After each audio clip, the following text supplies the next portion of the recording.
Hello, YouTube.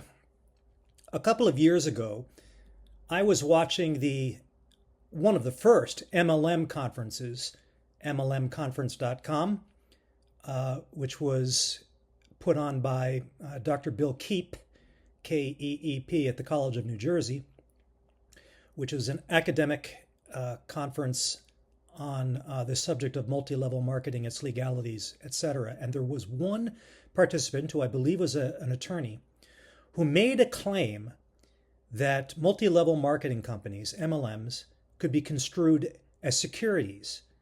And because they are not registered with the SEC, all of them are by definition fraudulent because they are not registered. And he discussed a thing called the Howey test, and that if you apply the Howey test, which I'm going to describe momentarily, you will find that all, not virtually all MLMs satisfy all of the elements of the Howey test and are therefore securities and need to be regulated by the SEC. The Howey framework is on the left side of this slide. There are four elements: investment of money in a common enterprise with the expectation of profits from the efforts of others.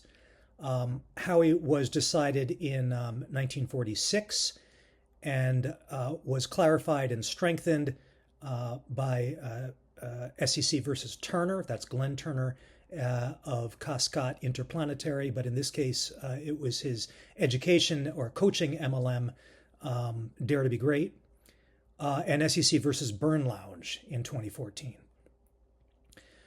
On the right are a summary of some of the arguments brought to bear by the MLMs themselves as to why they do not satisfy the Howey framework.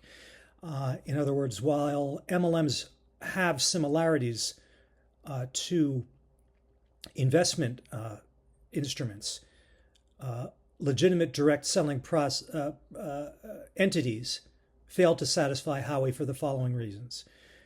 The upfront payments are for products and not for investments. The participants act independently, not in a group effort. I think that's the weakest of the MLM arguments. And the profits stem from active effort, not from passive reliance. And we'll go through all of these. Excuse me. Prong number one of the Howey test: investment of money. A participant will pay a starter fee or an auto ship cost that will win them the rights to earn income. And these payments are like capital contributions. The MLM counter argument is that no, participants are buying goods and services that have intrinsic value, and they're not passive stakes in a collective enterprise. The transaction is a commercial transaction. You're buying something that you want, right? Not speculative. Prong number two: common enterprise. The pro-Howey argument is that MLMs have a horizontal and a vertical commonality. The distributors earn money depending on the efforts of their recruits and of the corporate infrastructure, and particularly the activity of their uplines, downlines, and sidelines. What MLMs argue is that distributors act as independent contractors. That's true. I agree with that. Each one's success depends on individual retelling and effort, not pooled profits or shared fortunes. This is a difficult case to make. The larger your group, the larger your group volume, the more rewards that accrue to you. Expectation of profits. Recruitment materials emphasize, and opportunity calls emphasize, and one-on-one interviews with a potential upline emphasize the concept of residual income and financial freedom and riches beyond your wildest imaginations, leading participants to expect profits from participation itself. MLMs cannot deny that at least some of them of this activity goes on. I argue it goes on all the time. It is an essential element. However, the MLMs will counter and say, no, distributors' expectations are really based on sales commission, not on investment returns. No, no, not I. I did not promise the moon and the stars. I just said, listen, you'll get some commissions, and financial freedom. Oh, I must have misspoke. I didn't mean financial freedom. So it's entrepreneurial income, not passive income. And then finally, prong 4, the efforts of others.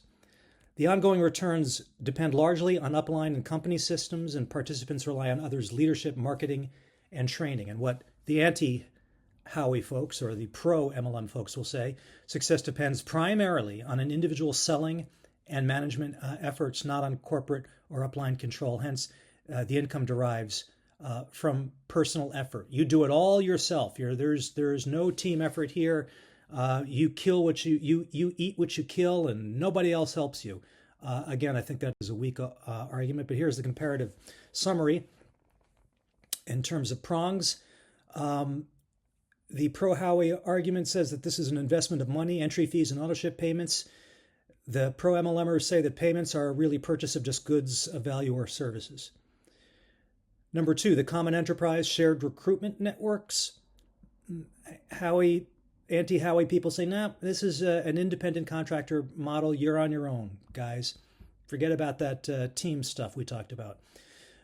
Expectation of profits, residual income focus.